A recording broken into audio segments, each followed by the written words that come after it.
Christian Ream, and I'm a senior and Flight Operations Pathway student at the Alliance Academy for Innovation. I'm here today with industry professionals from the Architecture and Construction Pathway. This is another Trade Talk as part of our ongoing series of learning from business and industry in our community. We, as middle and high school students, have very important decisions to make around high school career pathways and as we begin thinking about life after graduation. We hope these Trade Talks will help our students and families have these discussions at home. And your counselors can also help you in identifying courses that fit into your career aspirations. Before we get started, I'd like to ask each of our panelists to introduce themselves, telling us your name, company, and position there.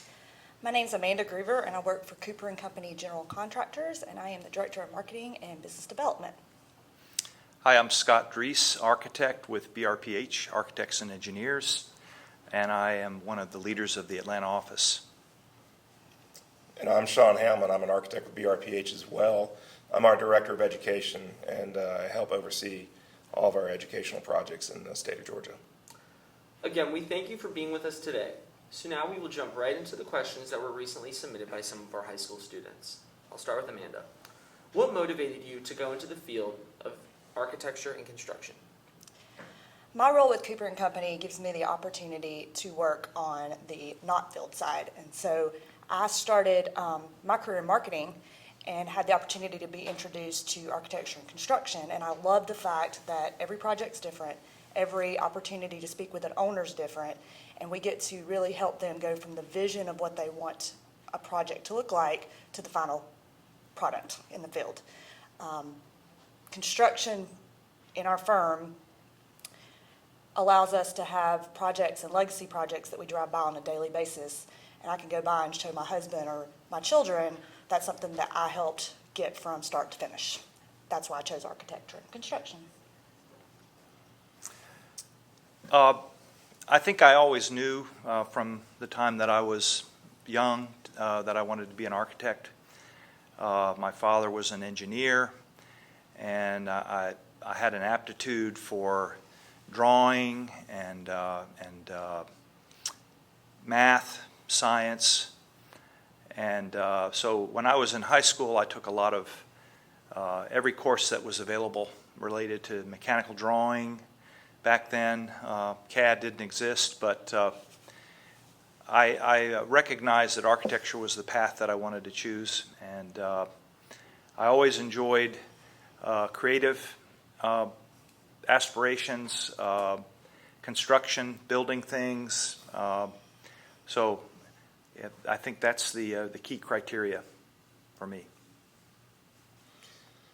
Kind of like Scott, I grew up loving drawing, and I did well enough in school and all these other subjects, and having parents that were really supportive, and I just, once the discussion about what do you want to do for a living, I think architecture for me was a culmination of my love for drawing, my aptitude in various school subjects like Scott was mentioning, math, science, history, and so I was one of those kids that I knew in middle school that, hey, this is what I'm going to go do and study in college. So I was pretty fortunate. I was able to go to college and study in that in my major right away, and that's what led me to where I'm at today.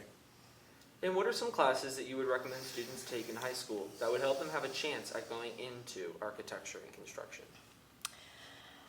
Well, like the gentleman from BRPH mentioned, there's a lot of opportunities for students who like to draw, but in construction you really need to have an aptitude for math and understand trigonometry and geometry and how lines come together. In my role with the company, I would highly encourage anyone who wants to go into architecture and construction to understand the value of communication and communication classes. I think something that is sorely not talked about is the fact that you are constantly communicating with so many people every day that you need to know how to email well, you need to know how to make phone calls well, you need to know how to just sit down and have a conversation and listen.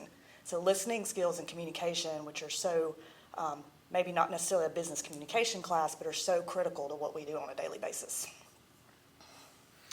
I agree with all of what Amanda just said. I think clearly all of the art and computer science type classes that you can take would be helpful. Math, certainly, as you mentioned, geometry, trigonometry, those are very important.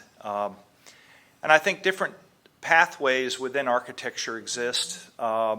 Different schools and colleges have different slants to the way that they approach our profession.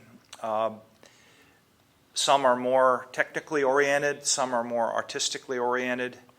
So there are different flavors, if you will, for people with different interests. But I think for someone trying to decide if that's a career path for them, I would encourage you to take all of those types of classes, particularly those with more creative aspects to it. I mean, I can't stress enough what Scott and Amanda just both talked about. I mean, you have your STEM-focused curriculum that are really math, science, engineering intensive, but also the creative problem-solving side of what we're seeing with the arts and the ability to communicate well and give you the confidence of combining everything together. I think that what we're seeing now is, especially when I was in high school, some of the things that don't exist now or may not exist in the future, and just giving you the ability to be lifelong learners and just giving you that drive and passion of knowing that you're never going to know it all, but to give you the ability to kind of learn as you move on and grow. That's the most important thing I can stress. And describe some of your daily interactions with people. Do you work in groups or on your own daily? What jobs do you do? And how do your interactions affect your job? Every single day in my role is different. In the construction industry, our company is really broken into maybe two divisions. There's the operations side of things, and those are the people in our firm that deal with the actual projects in the field, what they do every day, that are out there meeting with inspectors and checking the schematics to make sure that we're building and working with subcontractors to make sure that they're doing their part of the job. And then we also have our pre-construction team. Our pre-construction team are the people in our office that get quotes, price out jobs, allow us to give pricing to owners like Forsyth County Schools before we ever build a job, so that they have an idea of what that project's going to cost and what we can do what price we can do those projects for. I get the opportunity to work with both. From one standpoint, I'm working with our pre-construction team before we ever bid a project to talk about the best people to put on the job, the best processes, how we're going to price it, and how we're going to present that information. I also get the opportunity to work with our operations team to make sure that we're documenting and tracking different stages of the project. We're sharing that information on social media and in our marketing materials, and then we're using it to talk to owners from a development standpoint about how we can use what we learned on one project to assist with future projects. So I would tell you that every person in my company affects what I do on a daily basis. How well that they each communicate with me about where they're at in the process allows me to do my job a little bit better and to present Cooper & Company in a better light. I also spend a lot of time talking to architects before the jobs about what's coming out and how we're going to, how we can work with them in the future for their future projects. So I really enjoy the daily interactions of my job because no 2 days are the same. So there may be a misconception about architects that we are always just implementing our own vision of what a project should be, that we're sort of in a off to ourselves, and the creative process is unique to each person. But I think truly most firms are very collaborative. They require lots of teamwork, lots of different input from multiple people in order for the best idea to come forward.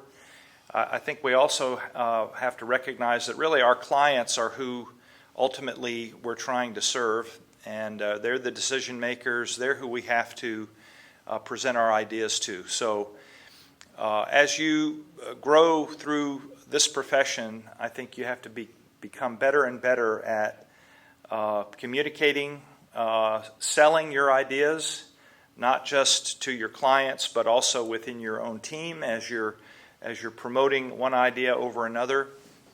It requires lots of interaction with different people. And then, as Amanda was talking about during the construction phase, there are all kinds of situations that arise where different interpretations have to be made of the intent behind a design. Issues come up that require some compromise, and it really does require a broad view of what you're trying to accomplish, open mind about what's most important, and it requires flexibility, I think, with everybody that's involved in a project. I think Scott mentioned collaboration to me is one of the key points here. Whether it's collaborative environments internally as a team, collaborative efforts with the client, and especially with the contractor, because architecture, I always say, we just forget where it's almost a customer service profession. We're providing the clients with the service, and the product ends up being a building, but it's a process throughout that we have to go through, really intense discussions with the client to understand what's the problem they're trying to solve and how do we develop a solution, and then working with contractors like Cooper, like we did on West Forsyth and various editions, how do we go ahead and implement that vision? And it's a very collaborative vision altogether. So in my mind, it all comes down to how well do you work with people and how well can you be a team player in those environments. Well, I know our conversation was brief, but on behalf of myself and all of the CTA students in Forsyth County, we thank you guys for your valuable advice in helping middle school students decide which high school pathway they are going to pursue. Thank you.